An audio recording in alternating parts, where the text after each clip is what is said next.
Bottled water is ubiquitous in our daily lives.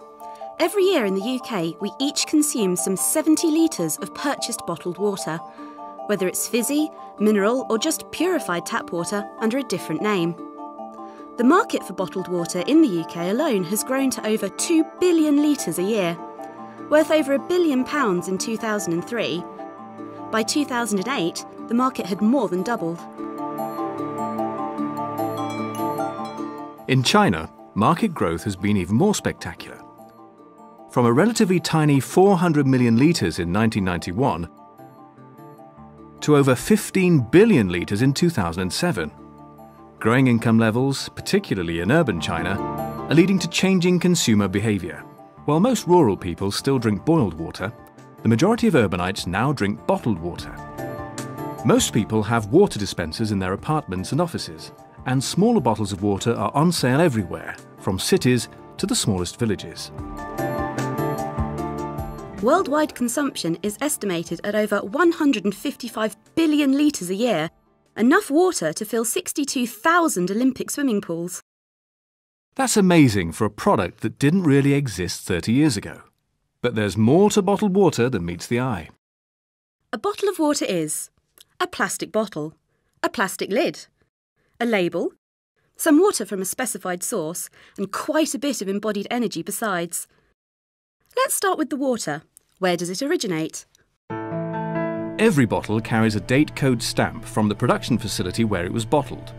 This code shows the best before date as well as the production lot code of the process batch when it was bottled, along with many other thousands of bottles which were filled during that shift.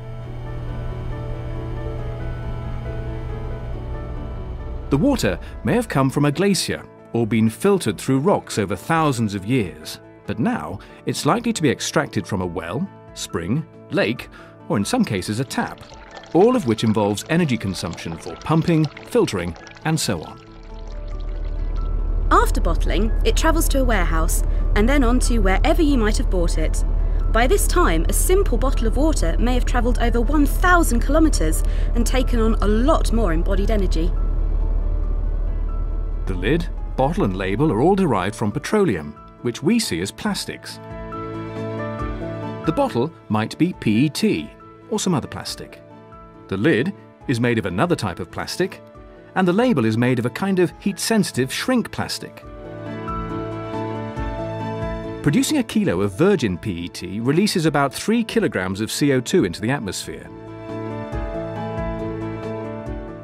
The newly filled bottles get packaged in plastic, piled on a pallet, wrapped in shrink wrap, more plastic, about 5 kilograms worth, and lifted by a compressed gas forklift truck to the edge of the factory site. Each of these processes adds more embodied energy and releases more CO2.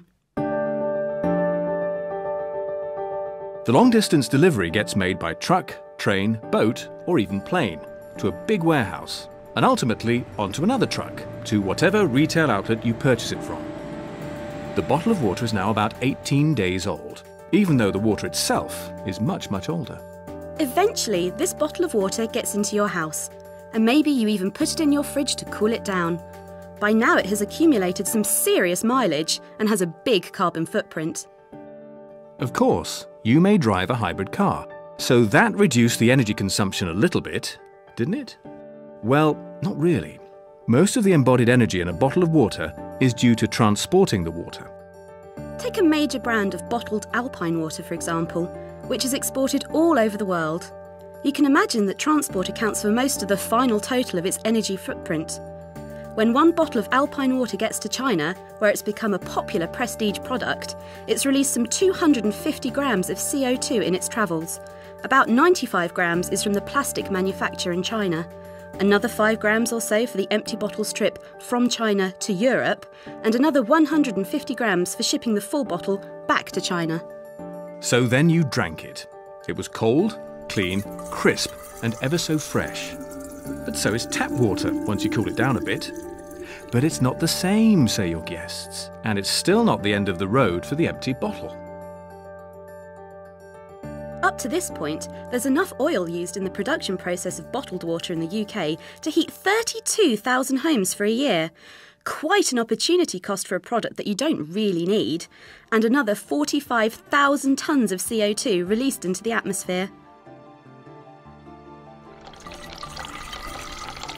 But that's still not the whole story. You may reuse a few bottles. We're always refilling them. But reusing them continuously isn't a great idea, as toxins eventually leach out of the plastic. Most end up in the wheelie bin. Destination either landfill, a finite resource which is rapidly becoming exhausted, is unsustainable, costly, and where the empty bottles will stay buried for millennia, or increasingly they will be sent for incineration, leading to more pollution and more CO2. Even if you're conscientious and recycle your bottle, only about 1 in 4 water bottles actually end up being recycled, and quite possibly being crushed and chipped and making their way back to China for rebirth as furnishings, fleeces and other plastic stuff. But sadly, all too many bottles never really die.